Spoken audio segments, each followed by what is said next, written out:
Hey, it's Nobody Told Me with Mike and Blaine. This is episode 64, and I'm Mike Blaine, otherwise known as Cash Flow Mike, and I'm with Blaine Birch, the author of Pandemic Cash Flow and the CEO of Dry Run. All right, so you're in Arizona. I'm in San Antonio. I always like it. We're in the same country, right? That doesn't happen all the time. Sometimes you're in Canada, sometimes I'm in Mexico, sometimes I'm here, sometimes you're there. So always glad to see you. Yeah, you And too, man. today we got a good topic. Good topic today. I'm excited about it. Yeah, this I'm excited about it too. It's a cool quote. I just heard it just a few minutes ago before we went live, but it's a good one. Yeah, it's by Richard Branson. All right. So what we're going to be digging into today on Nobody Told Me with Mike and Blaine. If you haven't heard of us, we just started going live on LinkedIn. If you haven't heard of us, go to Apple, go to Spotify, wherever you listen to your podcast, download, subscribe, do all those great things and get it there, right? If you miss it live on LinkedIn, you can always get it there. So today we're talking about Richard Branson's quote, and it's a little long. I think you're right. It's a little long, so we're going to have to shorten this up. But you don't learn to walk by following rules. You learn by doing and falling over, right? So, I mean, and I got granddaughters, so I know exactly what he's talking about right now because they're trying to walk. Yeah, yeah, you got more experience there that I do, of course. But I love the quote because yeah, you have to know, and you know by doing, not by reading about something or hearing it. You have to experience something to really understand it. Yeah. So, all right. So, part of what we do on this show are three things, right? We talk about business, we talk about beer, and we talk about BS, right? So, you're going to get a healthy dose of all three of those in any of these episodes. So, tell me about the beer, though. What are you drinking today? Yeah, so today I went local. I found this one. I just thought I got suckered in by a cool can, but from a local brewery. I think this guy is pretty awesome. Monkey with sunglasses for those of you that are listening. It's called Monkey Business Mojito Ale, and it's from Sonoran, so a brewery downtown Phoenix. One of the locals. So yeah, it's a little bit of monkey business. How about you? What you got going? Well, I tell you what, my neighbor Pat has been waiting. He gave me these beers. Uh, I'm going to say a month and a half ago, right? A month and a half ago. Said, you need to put this on your show. Now, first of all, Pat, I don't normally use the big, well-known brands, right? We normally go local, tend to go small, but I went here because it's kind of cool. Now, let me tell you, before I show you this, let me tell you something about Pat that I'm surprised about. He brews his own beer at his house. Oh, nice. Every month he brings me down whatever the new brew is that he's cooked up, and they're fantastic, from hazy IPAs to spices to ales to lagers, you name it. This guy can do it, and I'm always impressed with what he does. They bring a whole pitcher of just stuff down, right? He kegs them up. Yeah. So why he didn't bring me one of his own to do, I don't know. But what Pat, he Pat, you gotta bring your beer. We'll feature it. It's like neighbor Pat's beer. Yeah, You can even yeah, neighbor put Pat you beer. on Facebook and say Pat for Yeah. his beer. I think as close as this neighborhood is, I'm gonna start calling us neighbor-in-laws. Neighbor-in-laws. Nice. You can't. It's just like you can't choose your family, you can't choose your neighbors either. Yeah. But it's All awesome right. when they brew beer and bring it over for you. It's so awesome. It's so awesome. All right. So what he got was a New Belgium. But look at this. I have a skeleton with sunglasses, just like you have a monkey with sunglasses. But Nice. it's the Atomic Pumpkin. Now I know why you want it, because of Oktoberfest, right? We're kind of getting into the spice season with Christmas. So, but I had that sponsor, right? I had that sponsor, Rough House Brewery. And speaking of, I'm out of sponsorship, so I have room on my palette and on my table for a new beer sponsor. But we're going to try the Atomic Mhm. Pumpkin today, and I'm ready to go. Let's dig in. All right. And well, New Belgium has some really nice beer. I don't know if they're owned by a bigger brand. I'm not sure. I can't remember, but I've had some really good beer from them.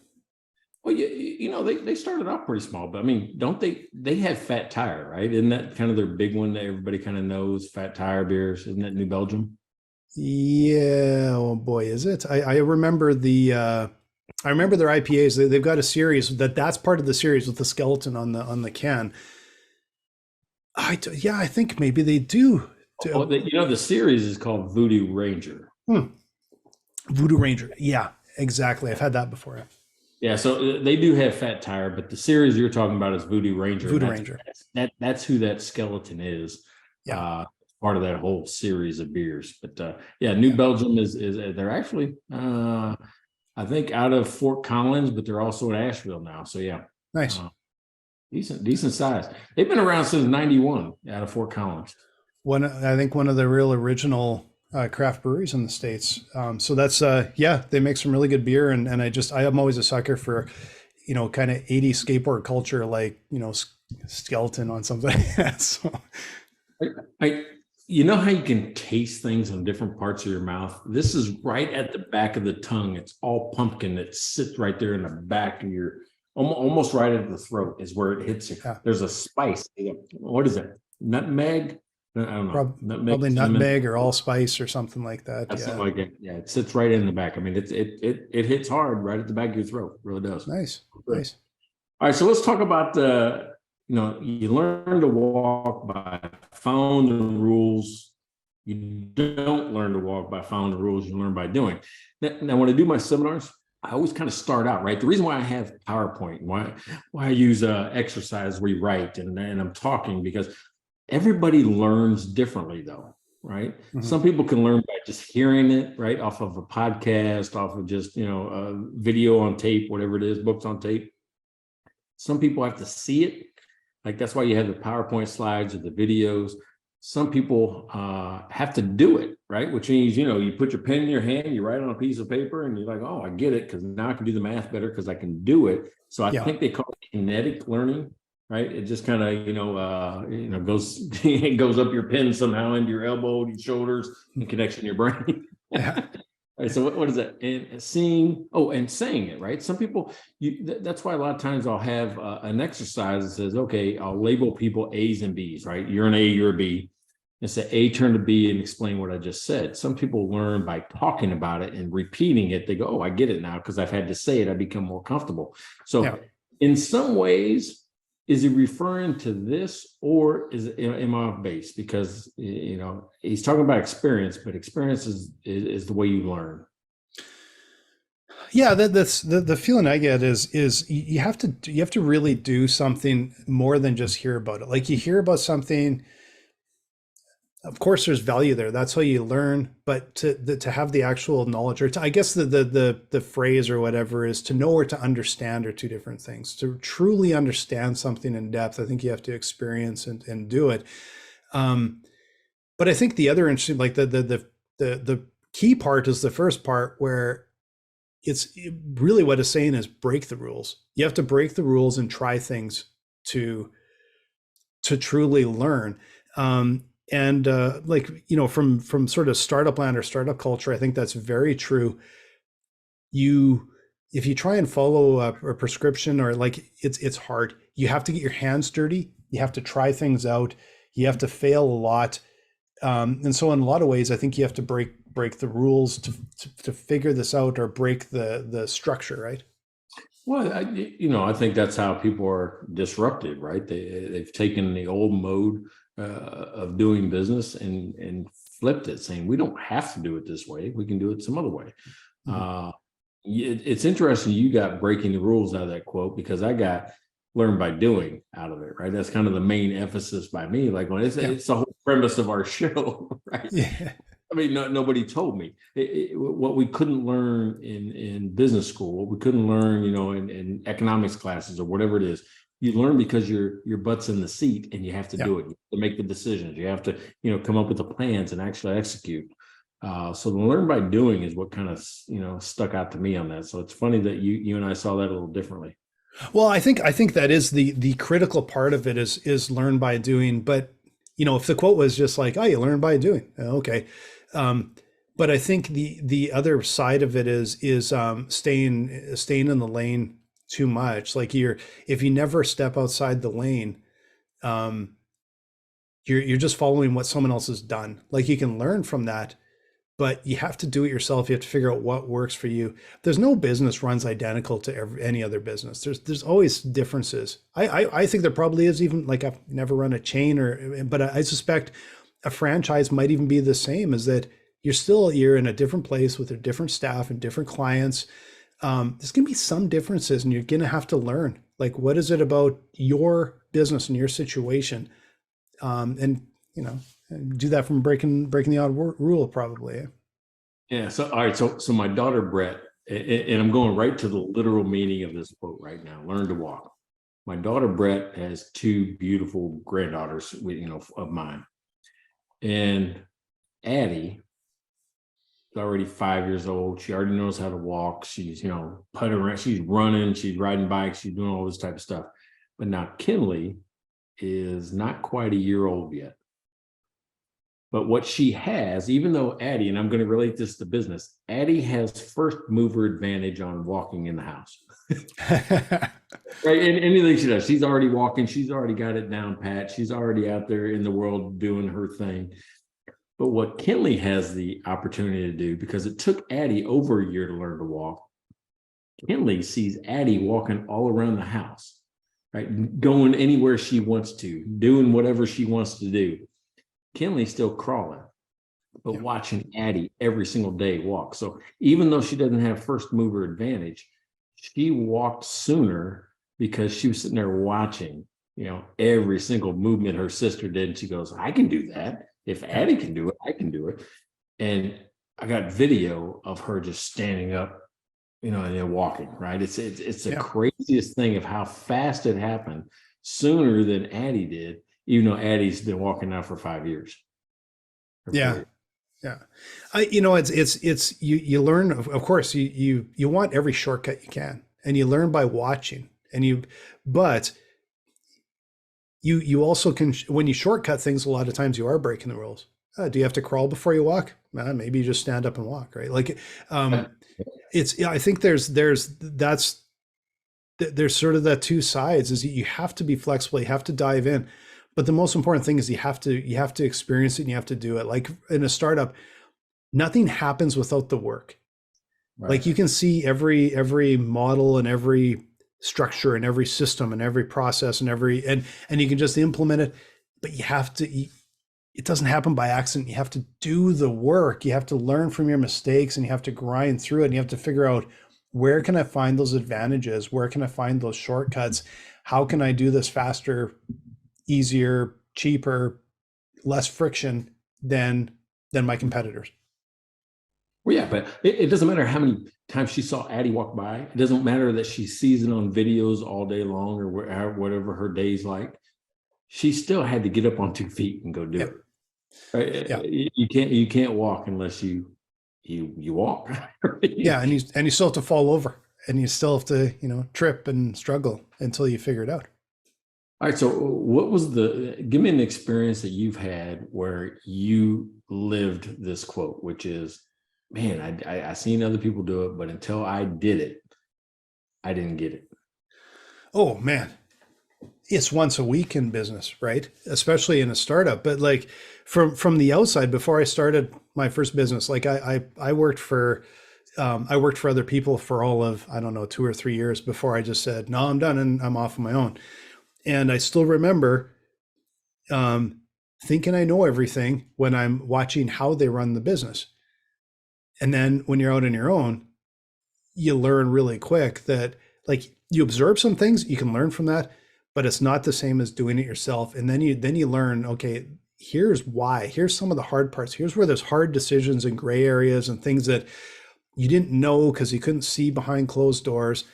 And then it feels like every step of the way, all of a sudden I hire my first person, right? Well, what's involved in that? It from the outside looks straightforward, looks simple, but you learn from that. And every time, and then over years of hiring a bunch of people and doing it, geez, now I have a little bit of a process, and we're trying to implement things to make things work better. That just happens repeatedly from every angle in business, right? From the marketing and sales through to operations and development, everything. You just have to learn by doing it.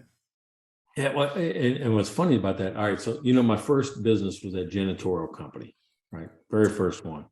And I went out and I did the janitorial work, right? It wasn't expected of me. Matter of fact, most people were like, oh, what are you doing here? Yeah. What are you coming here at 11 o'clock at night for? I'm going to learn to buff the floor. I'm going to learn to clean a urinal. I'm going to learn to, how long these things take, because I have to go bid it. Yeah. I have to now go, put a bid in to win business. And the last thing I want to do is underestimate, what it takes to do something, because then you fail, Yeah. right? It's absolutely.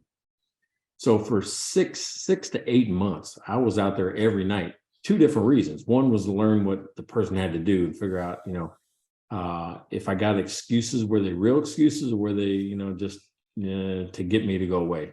Right? And then two, I wanted to really know what it was like for an employee to have to get up at 9 or 10 at night is when you can go into some of these places and do the work, right? And clean. And then, just night after night after night. What is that level of labor like? Because it helped me make management decisions about how to deal with employees. Like, as I did it, I'm like, yeah, it sucks. So when you make a decision like that, it's going to suck for the person that has to do it. Yeah. But that's breaking the rules, right? The rules is that the owner of the company, the janitorial manager doesn't do the cleaning. But I didn't feel like I could understand it if I didn't go do it. Yeah, I think it's in a business, especially a startup. I think it's really rare. Even I don't know if it's maybe even almost non-existent, where the owner doesn't wear every hat, and they need to know everything from top to bottom. This reminds me a little bit of when I was in university. I had all sorts of different summer jobs to make a few bucks, right? And the one summer I had a job with a painting company, and it was a business student had got this little franchise for this painting company, and seemed like a decent guy. And I think he knew just enough about business to sort of be dangerous. What he didn't know was anything about painting. So he didn't know how to quote.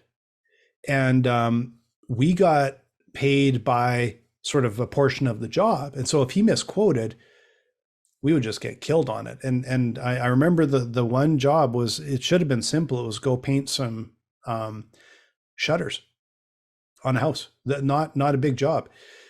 The problem was they had faded over time, and they were dark green to start with, and they had turned into this kind of dull olive green color. And we were painting them gloss white, and we didn't have any primer. He didn't know, like, kind of a simple thing. We had painted enough already that we're like, well, we don't have any primer, and we're phoning and trying to get primer, and we're not. And he's just like, just paint it.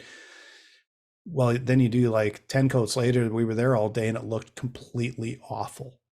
Oh, wow. And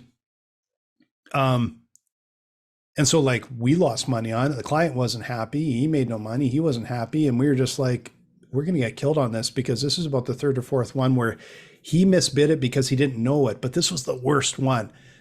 And so like, I literally phoned and found a job that night, phoned a friend of mine. He was on a construction crew. Hey, you need anyone? Yeah, we need some guys. Come over here. So I phoned him up and said, I'm done.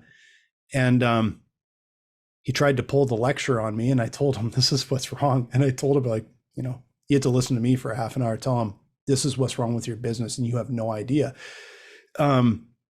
Because again, when I was young and I thought I knew everything, but the biggest thing was he had no idea. He had just no idea. And that is a way to fail in business. He didn't know his own business, right? He was dumb, right? Yeah, he didn't do what you did, right? Actually, but even outside of your book there, in the book, it doesn't say you better go and do this stuff, right? Like you did. You went and learned, how long does it take to clean? You knew it, right? Because you had done it. And that's just a massive gap. Right. You know where that comes from for me is, I was in the military 16 years. I was a state trooper for 7. I don't care how many laws or procedures I read, right? About you can do this, you can do that. Or, in the military, here's how you conduct an offense or a defensive maneuver. If you don't go do it and experience it, you're not going to get it. You're not going to understand it, right? You're not going to understand. I can remember, we would just talk about traffic stops, a basic traffic stop. Maybe you're exceeding the speed limit. Yeah. I don't care. You practice it with your classmates. Dude, I'm gonna tell you what, I have video of my very first traffic stop ever. For real, not training, whatever. It's my first real one. My FTO is in the car with me, field training officer. He's in the car with me. I go up there and I have a camera. I'm one of the first people at that time that had a camera in my car, right? Yeah. And it wasn't a camera like they got now, all built in. It was like a metal plate with a Sony Handycam that gets screwed onto this metal plate. That's how it worked. Yeah. And I flipped a little switch for microphone. Anyway, I go up there and I do it, and I can say, "Oh my God, I'm so scared. I'm shaking like a leaf and all that." I come back and I didn't turn off the microphone, and I get in there and you hear the conversation between me and my field training officer. I said, "Oh my God, that was so scary." And it was like an older couple with their two kids in the back. 2 o'clock in the afternoon on just a regular old highway, probably the safest first stop you could ever have. Yeah. It scared the shit out of me because no matter, I'd spent 6 months in the academy before that, learning and practicing and knowing all the rules and all the procedures. But until you get out there for real, when you don't know what's going to happen next, Yeah. you don't get it. You don't understand it, right? And that's what this reminds me of, is that first traffic stop where it just scared the shit out of me. Yeah. Well, it's the experience. Like there's a couple things that it reminded me of. Is one is public speaking, the first time you're pushed out on a stage and have to talk. But the other one that it reminded me of was like the first pitch I did to investors, like when I did like an online pitch to VC out of the Valley somewhere as the first one. And I'd been coached and I had my pitch deck and I had all of this stuff. And I went in and I was like, just awful. It was awful. And, it doesn't matter how much I sort of prepared and everything. The questions they asked were like bullets flying at you. I'm like, I don't know what I'm doing. But you had to do it. And I'll tell you now, like someone could have an alarm clock, 3 a.m., pop it on, pitch. And I'd like sit up in bed and just like right into it. I could do it in my sleep almost. Like I probably wouldn't even have to wake up and I could do a pitch. But the first one was brutal. And then after I did like 3 or 4 of them, I'm like, oh, okay, I get it. I'm pattern recognition. I'm kind of seeing what they're doing and what's going on and how I should respond. And it doesn't matter how many people tell you something, you just still have to try it to do it, right? Hey, speaking of being in your sleep, how often do you do a full night's work in your sleep? Like it's like I'm dreaming that I'm doing the job. So I can't, and when I wake up, I'm like I can't tell if I'm rested or not. Yeah, exactly. There's been more than once that I've got up at 4 a.m. going, that's one hell of an idea. I got to go write it down and everything. And it's usually dumb, but sometimes it's good. Oh yeah. I mean, I had a consulting client and I did the same thing. I woke up like 3 or 4 times during the night because I had a meeting the next morning. And I get to the meeting, like I'm writing notes at 6 or 7 in the morning for an 8 o'clock meeting.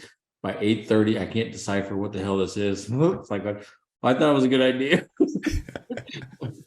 It worked in a dream, I guess. So here's a question. I want to jump to the first part because we've really been going on the experience part, but the first part, breaking the rules. Yeah. What? Because that's how I read it. When they say you don't follow the rules, it's like, well, yeah. The really what they're saying is you got to break a few rules. How, like, are you a rules person? I'd like to say that in general, I follow the rules, but in ideas, I don't like to. Okay.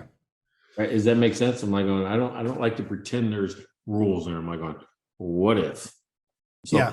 But like, you can't be a state trooper, being in the military and go, I don't like rules. But the reason I left being a state trooper and being in the military is because there's too many rules. Yeah. Yeah. I'm just curious because I like some freedom of action, right? I like freedom of action. Yeah. And that's what I was wondering is how many entrepreneurs are, because I have no idea, would sort of view themselves as rules people, or like, I don't view myself as a rule breaker, but yeah, I think my main thing is everything's negotiable. Like, so I am like, I wouldn't classify myself as a rules person at all. Like if all the rules kind of when it makes sense, but when I see something, I'm like, that's stupid. That isn't even logical. I have real trouble with it. And I like I said, in a business, like I'm like you, like when you're thinking about a business and ideas and what if and everything, I just kind of ignore it. It's just like, just got to get shit done and, break a few rules along the way. Yeah. All right, so here's how I like to operate. I think I have a phrase that helps me justify the way I act. Is I like freedom in a framework, right? Which Okay. is, just give me the bumpers of the road guidelines, which is the ditches, right? I can't go too far left, I can't go too far right, but however I get there, as long as I don't break these, I'll call them rules, but I don't go in the ditch. I don't do anything unethical. I don't do anything illegal, right? Yeah. Yeah. Yeah, no, I totally agree with you. Like I have a very like there's these borders and they're very strong. Like I'm and I always have that sort of ROI or risk versus reward in my mind, like right? Like yeah, like I pay all my taxes. I don't try and mess with that. But like those sorts of rules, what like we're crossing the border all the time. I'm like, no man, I'm like I declare everything and if I got to pay a few bucks cuz I bought something, yeah, because look, who cares? So I spent $50 on whatever. Those things, I'm like, those are, I guess, technically rules, but it's like, yeah, ethical laws. Yeah, I follow that stuff. But in sort of, I guess, it's more of the rules of what people would say is, I don't know what you say, like the prevailing opinion. Like I know you're probably the same way as me. Like I've invested in lots of stuff when the prevailing opinion was don't, right? But that's how you get to buy low, is because the prevailing opinion is pushing this way. So that's done well off of that. But that feels to me like it's breaking a rule of where the momentum is, or you can't do that. You can't build software that'll do that. Yes, I can. You can't do that. Yes, I can, because there's a problem I'm solving. And so I guess there is a feel of somehow we're breaking rules to make things work, right? Yeah, well, the last book I picked up was called Best Practices Are Stupid. Right. There you go. Yeah. But that should tell you, I mean, the way I want to think. I want to think of, okay, well, if everyone else says this is the absolute best way to do it, well, you've got to innovate from that. Yeah. Right. So to me, I'm like going, your best practice is a rule, and I shouldn't have to follow that. I should be able to take that and move it forward or progress it or expand upon it. That's kind of what I'm trying to do with my business now, is expand upon what it should be. Yeah. And you learn, like, I think you learn from others people's experience and advice. But I think if you have an advisor or you're hearing some advice, when someone makes it black and white, set, hard rule, walk away. Yeah. When they're kind of sharing their experience and you put it in your context and you figure out, okay, what works for me, then there's a lot of value to it. I remember like a couple of years ago, I had a guy I was talking with, and he wanted to be like an advisor, and we thought, oh, he had some experience, might be interesting in that.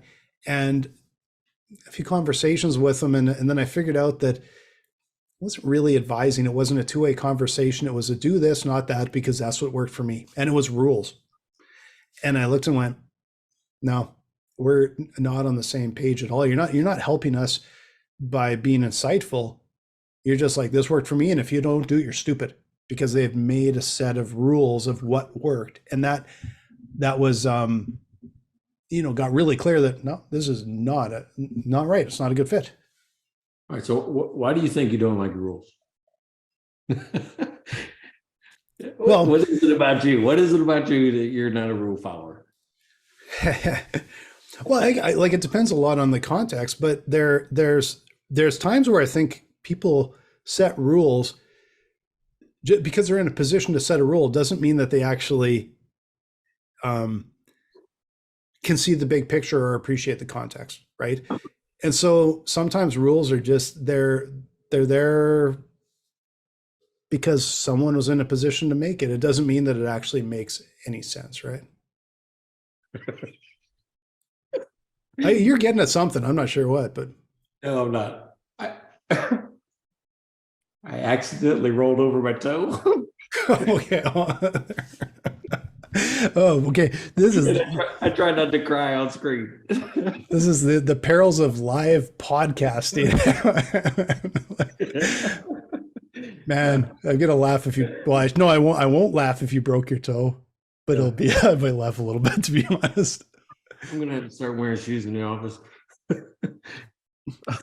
See, that would be a rule, right? Most people would wear shoes in their office. I just didn't. Yeah, no, I don't have shoes on. I have sandals on though, so I guess that's. If you go back and watch this video, right before this, you'll see me go. Okay. Hey, speaking of being surprised, I'm going to surprise you with a mid-session commercial. All right, let's do it. All right, from our sponsor, which, by the way, if you have not gone and checked out, if you're not trying to actually find gifts that mean something to you, your family, and other people, check this person out. Check this company out. mylifeinabook.com, right? So today's episode is sponsored by mylifeinabook.com. And I'm telling you, this is probably the most thoughtful gift I've ever seen for parents, for grandparents. It doesn't matter. And it doesn't matter the occasion, be birthday, Christmas, anything. It's basically a very powerful way to connect emotionally with your family and to preserve their most precious memories and show them that you really care. So, and best of all, guess what? It's instantaneous. You can sign up today and get it today and get it going. You don't even have to wait, or you don't even have to get it ahead of time. You can wait till the last minute. And last minute is, I've experienced that, where it's last minute, like, oh man, I got to get something. I haven't committed to anything. And not only is the last minute, this is just an awesome gift. And it can be last minute, it can be a way ahead of time. You're good to go. So every week, mylifeinabook.com lets you choose from a list of thought-provoking questions, or even write your own, which gets sent to your relative by email. Your relative writes their answer and can choose to add a meaningful picture. And this happens every week for an entire year. And at the end of 1 year, all the stories get combined in a beautiful keepsake book where you can store your relatives' memories forever and pass them on to future generations, which are printed and sent to you. And the big thing that I think is so great is it's easy. Once a week, little question, and then you've built this entire book. That's just an amazing way to do it. Yeah, hey, they send you the book. You get a hardbound copy book that sits right on the shelf. You keep it just like that keepsake memory. You can get as many copies as you want. You can even get it in audio format as well. With mylifeinabook.com, you can give those you love the most personal gift that tells them that they're meaningful to you and all future generations. So to save $10 off your first purchase, go to mylifeinabook.com and use the discount code NOBODY at checkout. That's mylifeinabook.com. Use discount code NOBODY and get $10 off your first purchase at checkout. Nobody means nobody told me with Mike and Blaine. Yeah, and you'll see the link in the notes. So make sure you follow us, subscribe to us, look at our notes for the episode. You'll actually see the link right there. Does that feel like an old timey one to you? I mean, I love the product. It's remember we thought we were going to try to do old timey type commercials. Well, this is kind of old timey. Like we bounce it back and forth. We do that. I think that's pretty old timey. I love this product because it's a digital, modern, easy, sophisticated way to build something that is analog and precious, which I really like. Like I love that analog, that feel of a book. Like I got my record player back there. I love analog, right? And digital. I'm all over that. I mean, if you're like me, I mean, you've sat around the table, the living room, it doesn't matter, the back deck, and listen to your family tell stories. Capture those, put them somewhere, because if they're meaningful to you and you like them, somebody else down the line is going to want to know, right? There's a missing piece of their story somewhere. You can fill the gaps with this product today. Yeah, exactly. It's a terrific product. And again, and we're coming up in holiday season's coming up pretty soon. Perfect time. Get this gift, and you know what? Your family's going to start this whatever, right after Christmas, right? Week 1, let's get going, and by next Christmas you have a book. So it's a terrific gift. Right on. Right on. All right. So back to Richard Branson breaking the rules, right? Because that's really, I mean, it's his quote. Chances are, I think he broke some rules. Yeah, well, I'm sure he did. Like I don't know like enough about him, but I will say that his name came up the other day in a conversation. Okay. This is why, and I don't know if I'm being sort of dense here or not, but flying these days has gotten, I think, really challenging. It's quite awful, right? And it seems that for years, it's been a drive to the bottom of prices. So you get on a flight now and your knees are, I'm not a big guy, and my knees are almost touching the seat in front of me, and it's really uncomfortable, and there's not a whole lot of room, and the whole thing is uncomfortable. And what came up in the conversation was, so Richard Branson came up with Virgin Airlines. And it feels to me like he decided what would be cool rather than actually trying to solve the problem of a comfortable flight. So his Virgin Airlines, I've never taken one, I've just seen pictures of them. But to me, it looked like same airline, same cramped seats, but with funky lights. That to me is not solving the problem. To me, because you've even said this before, there is no set price for anything. A whole room full of people will pay a different price for something. Now, if Virgin had come and said, pay 20% more, but have 20% more legroom, where do I sign up? Because it feels like first class is 20 times the price for a comfortable seat, and then everybody else is stuck. And I'm like, why can't you do a plane where everybody has, 6 inches of leg room, maybe a little more wiggle room? Maybe instead of 3 seats, you have 2 and 3 and an aisle down the middle, and everyone's just got a little bit bigger, comfortable seat. Because the main problem I feel when I'm flying is the seats are awful and too cramped, and it's a little claustrophobic. Funky lights aren't doing it for me. Not funky music when I take off. That to me feels like this massive opportunity for an airline that they're just, everybody hates it. All right. Can I push on that a second? Mm-hmm. I have flown Virgin, and I did think it was better than most quality, low-cost airliners, right?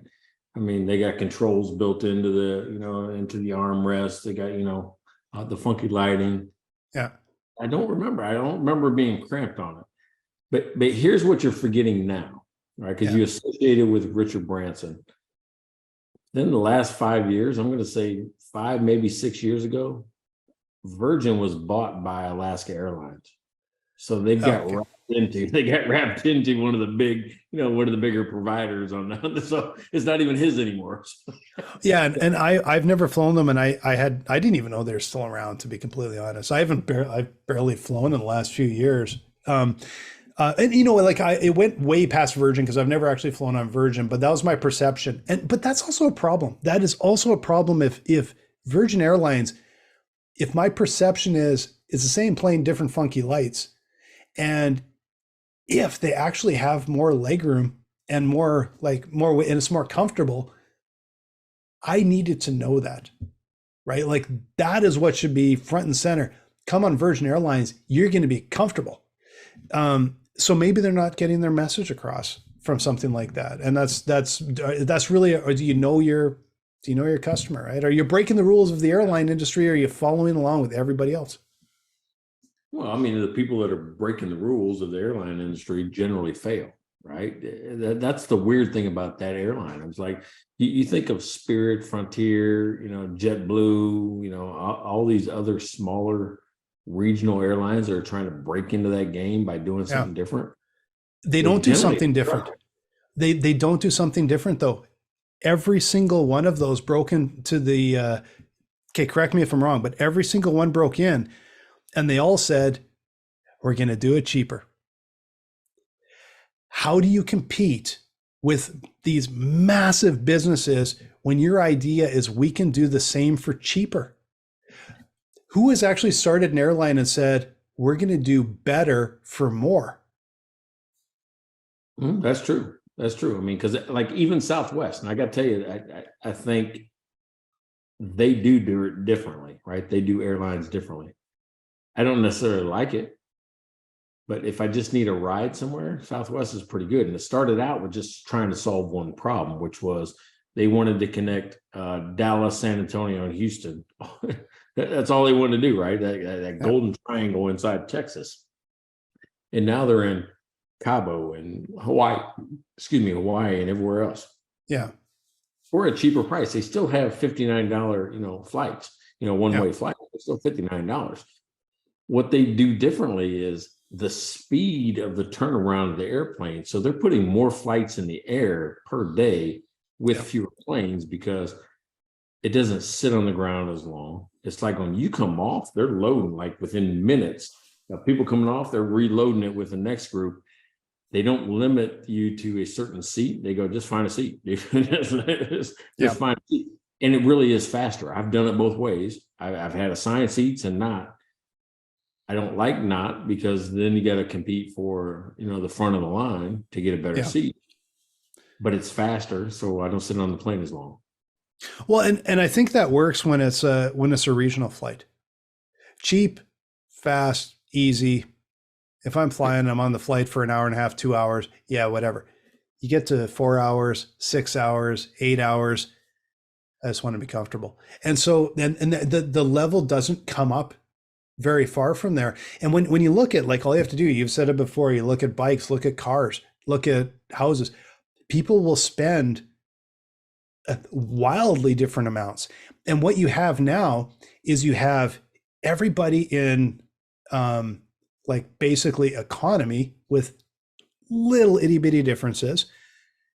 The few planes that have first class, you're spending like 10 times the amount, but I'll guarantee you that almost all those seats are just filled with people that are frequent flyers.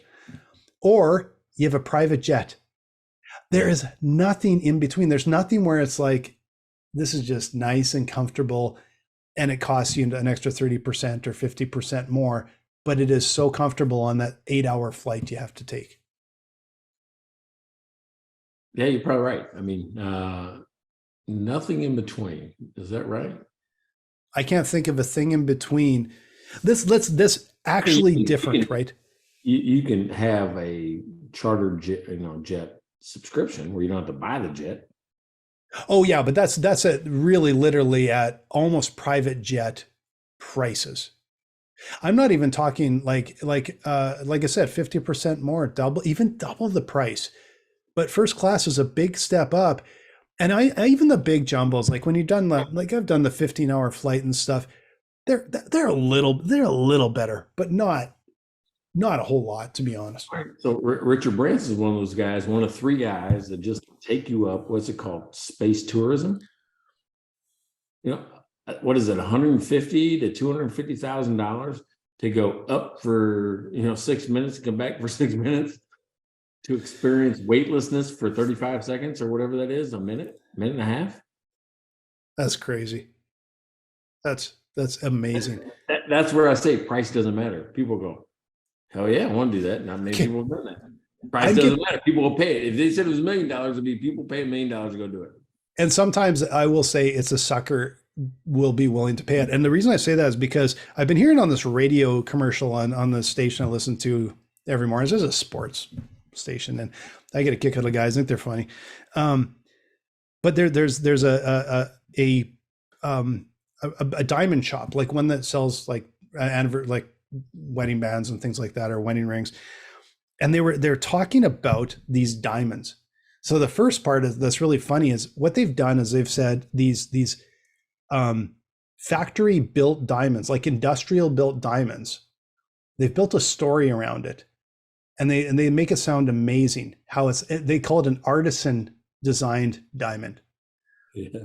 That's built in a plasma chamber. And then they talk about the sun and plasma and all this stuff. And then they say, so first of all, it's like, they actually want to charge the same amount as when this dug out of the earth. And I don't see value in either. The only reason there's value in diamonds is because De Beers is really good at marketing this. Like, there weren't even rocks in wedding rings until De Beers made everybody feel like they had to do it. They literally made their own market. It's unbelievable. If you don't know that, it's an unbelievable story. But these guys said, you can get a 1 carat diamond for $14,000, an artisan created diamond, and a 3 carat diamond for only $27,000. And I'm sitting there going, this is a freaking rock that was made in a factory. And so I heard that, and after hearing it for a few mornings, I'm like, this is BS. Wonder how much that costs to make. So I looked it up. I looked it up today on Google. I'm assuming it's correct. They said it is now $300 a carat for them to make it in a factory. And the price is going down and down and down. And De Beers wouldn't even acknowledge these for the longest time till it became serious competition. And now they're offering these things. So you think about that. These guys have built a rock that is sold, and I don't even know if that's the cost or the wholesale cost to make that diamond, or the wholesale rate. It may even cost less to make the diamond, and selling it for $27,000. Well, here's where they have to be careful if they want to continue that, right? I mean, why is a diamond, or how can a diamond cost as much as a car, like you just explained, right? It's bonkers. No, but it's scarcity, right? So if there's too many of them in the market, with clarity, with all these, I mean, it's the scarcity, it's the rareness of it. Like, so if these guys start producing, because you can't produce just diamonds like on the spot. If they start producing too many of these fake diamonds, plasma diamonds, they're going to lose the margin. They're going to have to come. And I think that, I don't even know if they expect to sell a whole lot of these $27,000 diamonds. I think what they're doing is they're trying to convince people that there's value in a $27,000 diamond. So when you go in and buy the non 3 carat, like I don't know what a ring says, like a 1/4 carat or 1/2 carat. I don't know what they are for but in their mind, they're saying, well, now I'm willing to spend $5,000 on a wedding ring with a factory made diamond that costs them $150. Yeah. But they're setting. Would you buy a factory made diamond? Well, would you buy a fake Rolex? Would you buy a fake Rolex? No, I wouldn't buy a fake Rolex. But the difference between a fake Rolex and a real Rolex is there actually is a fundamental difference in the product. A diamond they dig out of the ground and a diamond that is made in a factory is chemically identical. There's no difference. I'm not even sure if they could actually, if an expert could tell. Maybe they probably can, I guess, because maybe that's actually maybe more flawless when it's created. But if I knew now what I didn't know sort of back then is, I feel that, I bought a wedding ring. If I looked at it now, I'm like, you know what? I kind of probably got shafted, because De Beers convinced the world that you shouldn't have a wedding band, that you should actually have a diamond. They're the only ones to benefit, and they've convinced the world that you're kind of a loser if you don't spend, 3 months of your salary on a diamond that they're freaking selling. They built the entire industry. They set the price. They set the expectation. I have never seen anything in marketing that has worked better and has lasted like 75, 80 years and is actually increasing the value of diamonds, when before De Beers, people just literally bought a wedding band. And so now there's all these kids out there that are getting, kids, I say kids because I'm younger people that are getting married. And it's like, all they did was line De Beers pockets when they could have done, put a down payment on a house, right? Yeah. Well, but I got to tell you, there's a look that a diamond has, because emerald couldn't do it, right? Sapphire couldn't do it. Ruby couldn't do it. There's a look. It's like I don't know what it is. There's something. Is it a look or is it culture? If the ruby was culturally what everyone wore, would it feel weird to go, oh, do you really want the colorless rock? Oh yeah. I'm going down to this. This is the breaking the rules to me. I'm Yeah. annoyed at it because I'm like, these guys set a rule and I fell into their trap. And I was like, man, those guys, like, the rules don't even make sense, but they've built this thing with this massive margin that is absolutely unbelievable to even fathom with a diamond like that. All right. So, how would you shift beliefs on you don't need a diamond? You could do this. I mean, what would be something you'd do? I put you on the spot big time there, but what would you do? Say you're the emerald guy. You're the emerald guy, so it's green. Now you want everybody to wear green. Well, you know what? It's all built around story, right? Now, I'm not saying it's easy because De Beers would be like it's like if you try a low cost airline and then the bigger airlines just eat your lunch. I think you can compete if you go like our planes are way nicer than yours and you cannot deliver what we deliver, right? It's a hard one, but honestly, when I look at that, I'm like, you know what?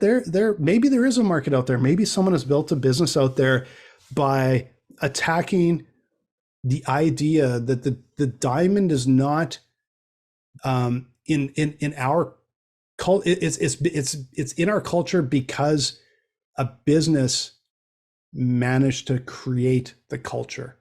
And I wonder if you attack that, if there's some sort of market. I don't think you're going to get like, you won't change everybody, but is there a good market if you said, yeah, instead of the diamond, get the sapphire and spend way less, but still have a really good margin on it? I'm not sure.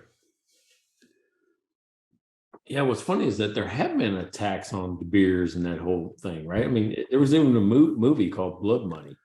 I mean, they've been attacking, what it really takes to get a diamond out of the earth, right? Yep. What are you doing? What are you contributing to? That's probably the strongest argument story-wise that I've heard. Is like, it's just like, the climate. You're doing these things to hurt the rest of us. Yeah. Buying diamonds, and people have a demand for diamonds, so you're killing people because really people kill people to get these things out of here. So it's the strongest argument I've heard against diamonds. But that is the most fascinating thing is what they've done is said, oh, you don't like us digging it out of the earth? Well, we'll make it in a factory, but we're going to charge you just as much. And they're doing it, and people are buying it. And the costs are infinitesimal. So De Beers is probably laughing at this point because they're going, man, pretty soon we don't have to dig it out of the earth. We can just do it. But now it becomes competitive because kind of anyone can, not anyone, but you can make a factory and start making your own diamonds, right? It's interesting, but there's rules that have been set. But man, can you imagine that, having a business where you kind of set the rules yourself, and it's all in your favor, and people buy into it, and it becomes like part of culture. That's absolutely unbelievable to me what they pulled off there. All right. What did you learn today? Well, I don't know. Did we stay on topic? I think we sort of did. Well, there's a generous area there for breaking. The breaking rules is sort of breaking convention. I don't know if it's not breaking rules in the sense of, like you said, ethical rules, legal rules, but what it is breaking convention or breaking away from the status quo or what everybody else is doing. I think that's really important. And then you can never replace doing with learning. Like, use learning, use teaching all you can to shortcut, use advice to shortcut. But in the end, understand that you're going to have to do it for real, and take your lumps. Yeah. I like the fact that, people can make decisions within a framework. It's like, I always like when you say in the past where creativity comes from restraints. Yes. Right? The most creativity comes from restraints, which means you're in this box. What can I do within this box? Because there's really no other rules except for what we said was ethical and legal. Yeah. Right? So, but that leaves everything else on the table. So what is that? Right. So I like how you said that in the past of, hey, creativity thrives in a box. I think I rephrased it today to freedom in a framework. I like that, right? Yeah. I also learned something about Pat. Needs more confidence in giving me his beer that he makes in his garage, instead of giving me somebody else's beer. So Pat, yeah, bring down one of those pitchers of beer, and I'll do that next time. Yeah, bring down a beer, Mike. You can FedEx a little bottle to me. Anyone that wants to have their beer featured, they want to be our sponsor. I'm in Scottsdale right now. So if you're a Phoenix area beer company or Tucson, you come up all the time. I know it's terrific beer down in Tucson as well. All you got to do, like, we're not talking cash, like literally drop off 6 beer for me and I'll feature you 6 weeks in a row. Like, just drop off some beer and I'll be all over it. So, cause that's what Rough House did. And I'm going to mention them again, cause they're awesome. They gave Mike beer. So I got to bring me some beer.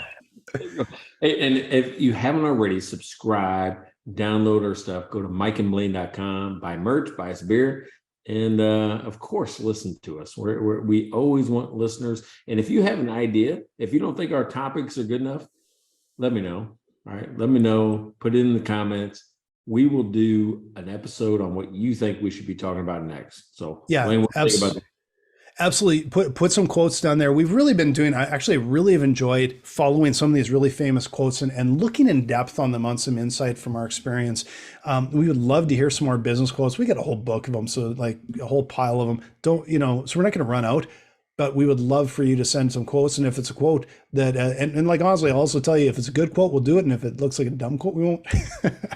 That's right. Hey, episode 64 is in the books. This is Nobody Told Me with Mike and Blaine, and another good one, man. Thank you. Make sure you join us next week.